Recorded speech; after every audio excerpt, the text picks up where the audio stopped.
emotions running high based on what's transpired during the break. And we talked a couple of days ago about this, and you told me that it had a team meeting, and it was basically we've got some adversity coming. We can just lay down, or we can try and go for this thing. And universally throughout the entire team, it was unanimous. Right. They're all together on board saying, let's go for this. Let's try and sweep the second semester. And who knows, if they're able to do that and run the table in the second semester, they could easily creep right back up there and possibly snatch the number two ranking away from Miami or Ohio State. You never know. Now, let me bring something up to you here real quick. I was on the Hockey 101 message board, and one of our friends, we call him Twisted. I tell you what, he came in the other day, and he made some good points here. If I can warn how this hype. Is the computer smarter than you are? No, I just can't type. It's midnight, okay? You can just say the computer's smarter than you are. No, it's not. I'll admit it. The computer's smarter than you are. What about you? This is not about me. Oh, shut up. All right. Let me pull up the thread here. Twisted, very, very smart individual when it comes to the rankings here. Yeah, he broke down the schedule, taking on Lindenwood, number 10 Bowling Green next week, and then we do a 1-1 with Toledo. He was saying we didn't have bad showing against Ohio State, but yes, this is a tough spot going into the new year. Not completely out of the running for an auto bid. So Kentucky, if we can sweep the schedule, it's a good way to start. But the thing about it is that Kentucky is going to have to keep it together. That's the thing. They put their backs are against the wall if they want an auto bid to nationals. From all intents and purposes, it's looking like they will have to sweep the second semester of the season and probably get some help from either Miami or Ohio State to reach up and snatch one of those top two spots, and also UMBC, who's ranked number 3 in the region at this moment. We just heard the buzzer sound behind us, and we're about set for starting lineups. And what you'll see with the changes now, a good look at this squad. What you're going to see from this squad is what you'll see a lot for next year as well. Valerino, he's a senior, so he'd be moving on anyway. So now you're going to get a good look at what will be the starting forward line next year with Getz, Vitt, and Billy Glass. They'll all be back next year. Barring something, happening, they'll all be back. And pretty much everybody will be back, with the exception of Valerino and Saris. I think a couple other guys are seniors as well. So pretty much now the team that we're going to see tonight, they'll start get the ball rolling as to what we're going to expect going the rest of the semester and into next season as well. And of course, I mean, one thing you got to really look at here is the fact that we're going to have some good recruits coming in next year. Yeah. Because Kentucky is very quickly becoming a school that is starting to get known for hockey in the ACHA. Always a good thing when your team gets noticed. Of course, the fans are a huge help to that. Yeah. Because in the ACHA, kids want to come here. Right. Any other team, they're lucky to have 100, 150 people at a game. Here, we're lucky to bring people and wrap them around the board. Yeah. So, it's a rare sight to not have the bleachers packed to capacity here, and it's a big point. And also, Kentucky still has the inroads into the Louisville area. With Louisville's hockey program being down for a few years, they have just restarted their program. But with their program being shut down for a few years, Coach Doherty's been able to pretty much put the clamps on the Louisville area and take the talent from that area and bring them here to Lexington. And you're looking at Steinbrecher, you're looking at Getz. Both of those guys are Louisville products. As we look at the starting lineups for Lindenwood, number 31, Bjorn Lindberg, who is, he's from Sweden. He's from Karlstad, Sweden, listed at 6'4" for a goaltender. Monster of a player. Yeah, he's going to cover up some space.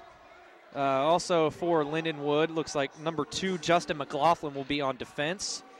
Joining him on defense, as soon as I can see, introducing number 15, Detrick Pierzynski. He will be a forward for Lindenwood. Also on the forward line, number 17, Jake Guerin. Number 12, Zach Branovan is the other forward. So that leaves on defense, along with McLaughlin, is number 18. That is Jeremy Opfer. And once again, Bjorn Lindberg in net for Lindenwood. And it looks like Jim Borgard will be in goal tonight for the Wildcats. Lindenberg, yes, they do have several players from Sweden on their roster. I have noticed that. I wonder if they put in a call to my boy Nicholas Lidstrom, and he got him the hook. He got him the hook up. We're looking at Karlstad, Sweden, Stockholm, Sweden. Multiple from Stockholm. So Michael gets introduced. Michael Getz. Billy Glass. Looks like Jim Borgard will be in net this evening. Andrew Saris. And, of course, will be... We expect Sean Riopel, and it is.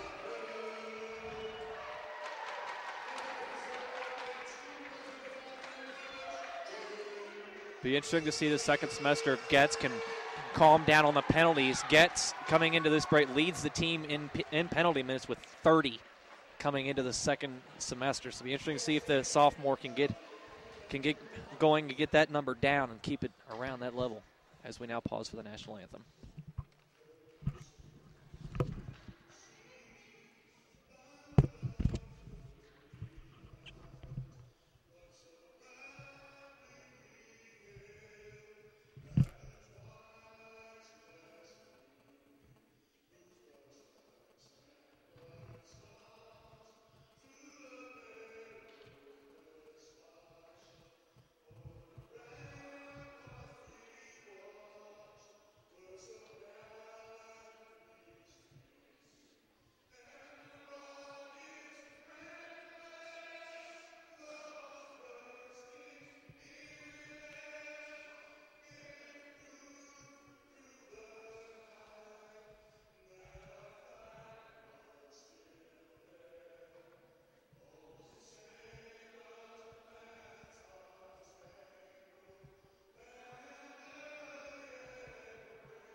Play ball.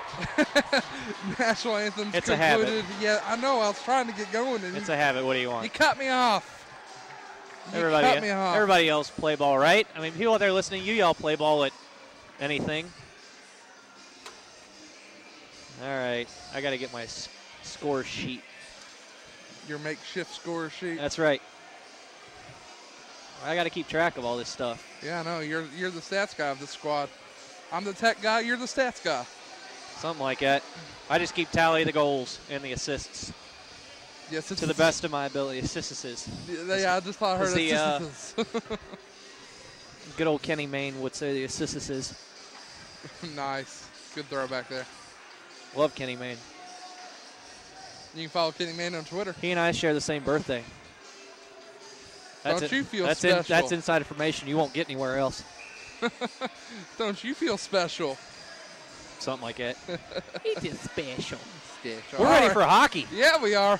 Teams lined up, ready to go. Face-off won by Lindenwood. There to pick it up. Number 2 is McLaughlin. Crossover. Now back to McLaughlin. Kentucky putting some pressure here. Somebody lost their stick already. I don't see anybody out there with a missing stick. I mean, maybe. Then why is there a stick on the ground? There's a stick laying there in the ice, and Lindberg has pointed that out, I think, to his own players. But there's a stick laying about 15 feet in front of Lindberg in the Lindenwood air zone.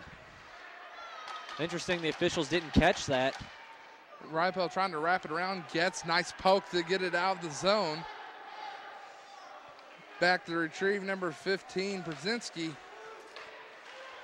Talked about earlier when Lindenwood first arrived, they looked but very there's turnover right out front. Oh, Getz trying to pull the trigger, but there to cut him off was Guerin. Lindenwood very no-nonsense, very focused.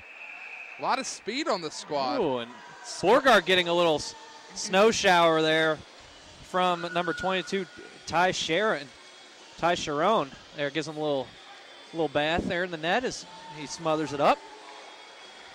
Sending a message here early. As we Notice how